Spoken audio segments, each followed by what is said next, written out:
Assalamualaikum warahmatullahi wabarakatuh. Perkenalkan, nama saya Alfi Mulya Putra, mahasiswa Poltekkes Menkes Pangkal Pinang, program studi D3 Keperawatan Belitung. Di sini saya ingin menjelaskan mengenai elektrokardiogram atau EKG dan cara penggunaannya. Yang pertama, apa sih elektrokardiogram? Elektrokardiogram adalah pemeriksaan untuk mengukur dan merekam aktivitas listrik jantung. EKG umumnya dilakukan untuk memeriksa kondisi jantung dan menilai efektivitas pengobatan penyakit jantung. Elektrokardiogram dilakukan menggunakan mesin pendeteksi impuls listrik jantung yang disebut dengan elektrokardiograf. Dengan alat tersebut, impuls atau aktivitas listrik jantung akan terpantau dan tampak berupa grafik yang ditampilkan di layar monitor. Hasil tes EKG membentuk pola-pola garis pada layar komputer. Cara membaca EKG hanya bisa dilakukan oleh dokter. Ingat, hanya bisa dilakukan oleh dokter. Alat elektrokardiogram atau EKG bekerja dengan cara membaca sinyal elektrik alami pada jantung selama periode waktu tertentu. Sinyal elektrik pada jantung inilah yang tugasnya menggerakkan otot jantung yang berkontraksi dan memompa darah ke seluruh bagian tubuh. Otot-otot jantung yang berkontraksi menciptakan detak jantung. Normalnya, dalam 1 menit jantung akan berdetak sebanyak 60-100 kali detakan per menit. Hasil tes EKG yang tidak normal umumnya diakibatkan oleh penyakit atau gangguan tertentu. Biasanya hasil EKG yang tidak normal akan memiliki pola detak jantung yang tidak berritme atau memiliki ritme yang tidak teratur.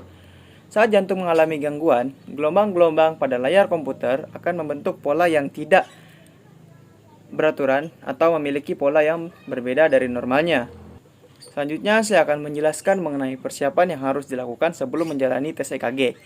Yang pertama, dengan menggunakan pakaian dan celana yang mudah untuk dilepas karena dokter akan memasang elektroda pada kulit, dada, dan kaki. Hindari menggunakan lotion atau krim yang berminyak dan lengket pada hari pemeriksaan EKG karena lotion dan krim yang lengket dapat membuat elektroda sulit menempel pada kulit. Pada pria, sebaiknya mencukur bulu dada mereka agar elektroda bisa menempel pada kulit dan menangkap sinyal elektrik dengan lebih baik. Selanjutnya, saya akan menjelaskan mengenai bagaimana prosedur tes EKG dilakukan.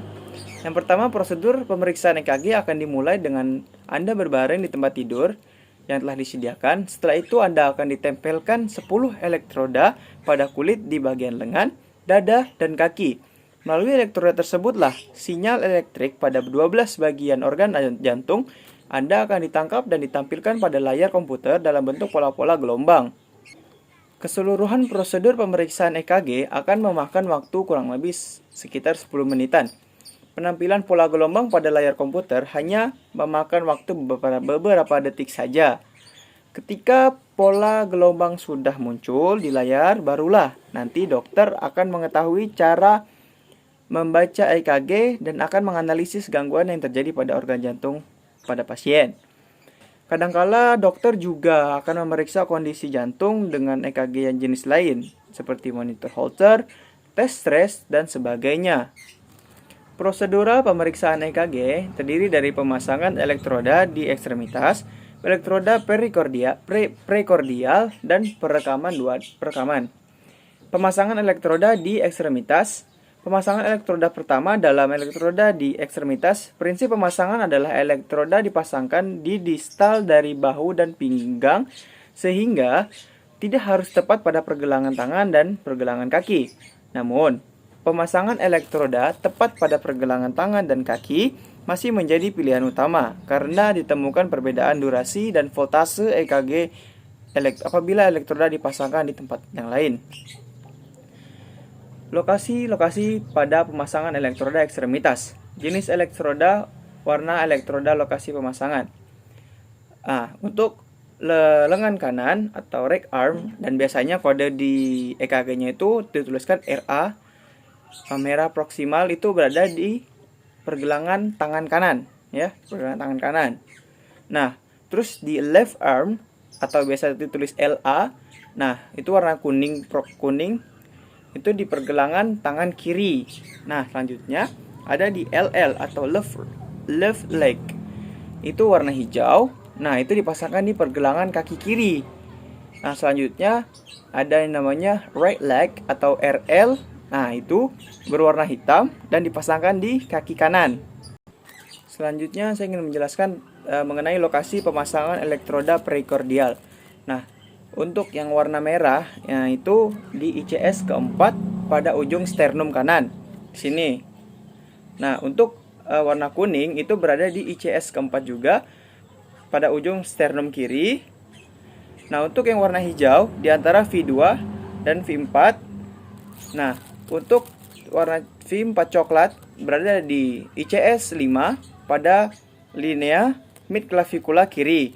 Nah, selanjutnya pada V5 hitam sejajar dengan V4 pada linea aksila anterior kiri. Nah, untuk V6 ungu sejajar dengan V4 dan V5 pada linea mid aksila kiri. Nah, untuk selanjutnya, penempatan elektroda perikordial seringkali mengalami kesalahan, terutama penempatan V1, V2 yang terlalu tinggi. Penghitungan sela iga dimulai dari bawah tulang iga pertama, bukan di atasnya, yaitu di antara tulang iga pertama dengan klavikula.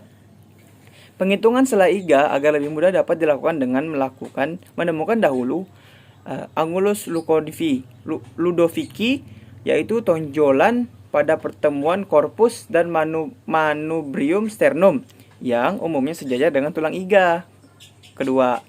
Kemudian, setelah menemukan iga kedua, maka sela iga yang terdapat tepat di bawahnya adalah sela iga kedua, sehingga untuk menemukan sela iga keempat adalah dengan menelusuri sela iga ke bawah. Elektroda V1 diletakkan di sela iga keempat kanan tepat di sebelah kanan tulang sternum, sedangkan elektroda V2 diletakkan di sebelah kiri tulang sternum. Elektroda V4 diletakkan di sela iga kelima kiri di linea midclavicula kiri, di mana pada laki-laki biasanya linea midclavicula sejajar dengan areol mamae. Setelah V4 diletakkan, elektroda V3 diletakkan antara V2 dan V4.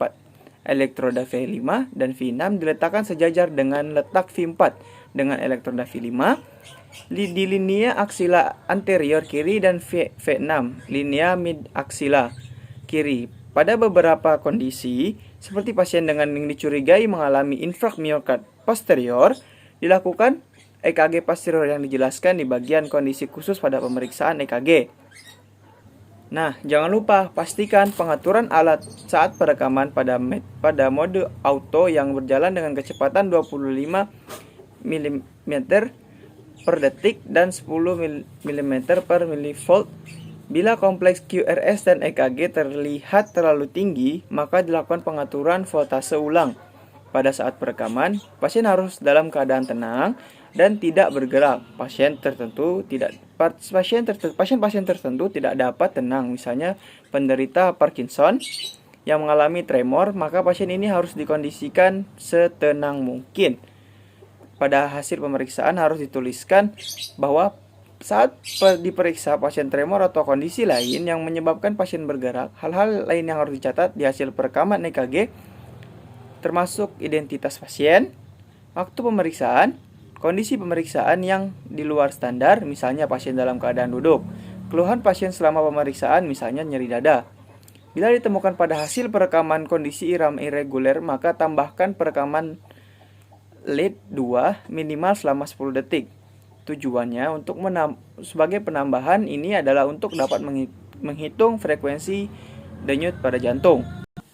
Mungkin segitu saja video dari saya terkait apa itu EKG dan cara penggunaannya. Kurang lebihnya saya mohon maaf. Wabillahi taufiq wal hidayah. Wassalamualaikum warahmatullahi wabarakatuh.